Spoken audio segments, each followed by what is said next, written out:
চলেন আপনাদের সাথে এই কেকের ডেকোরেশনটা শেয়ার করি। হ্যালো এভরিওয়ান, আসসালামু আলাইকুম। কী অবস্থা সবার, কেমন আছেন?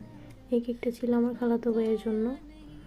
উনি মালয়েশিয়া থেকে আসার পর থেকে ওনার ফ্যামিলি মেম্বাররা বলতেছে যে একটা কেক খাওয়ানোর জন্য ওনাদেরকে। আর ওনারা আমার হাতের কেক এর আগেও খাইছে, এখন বলতেছে যে আমার থেকে যাতে একটা কেক নিয়ে ওনাদেরকে খাওয়ায়। আর ওনারা ভালোই রিভিউ দিছিল।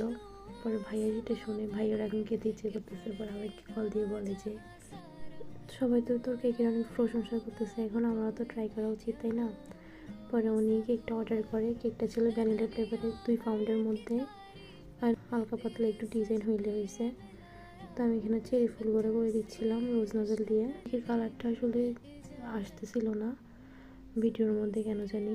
কেকের কালারটা সামনাসামনি অনেক সুন্দর ছিল। তো এই তো আমি কয়েকটা চেরি ফুল করে দিচ্ছিলাম কেকের উপরে, এমনকি বোর্ডেরও কয়েকটা চেরি ফুল দিচ্ছিলাম যাতে একটু সুন্দর লাগে, যেহেতু নিচে কোনো বর্ডার হবে না। আর ওনার যেহেতু কোনো কারণ ছিল না কেকটা নেওয়ার, সেই জন্য আমি ওইটাই লিখে দিয়েছিলাম কেকের উপরে, সেটা অফ ক্যামেরার মধ্যে লিখছিলাম। এখন কয়েকটা সুগার বল অ্যাড করছি। সুগার বল দিলে আসলে কেকের লুকটা আমার কাছে মনে হয় যে একটু সুন্দর লাগে, একটু চেঞ্জ হয়ে যায়, তাই সুগার বলগুলো অ্যাড করা। আপনারা কিন্তু কমেন্ট করে জানাবেন আমার এই কেকটা কেমন হয়েছে।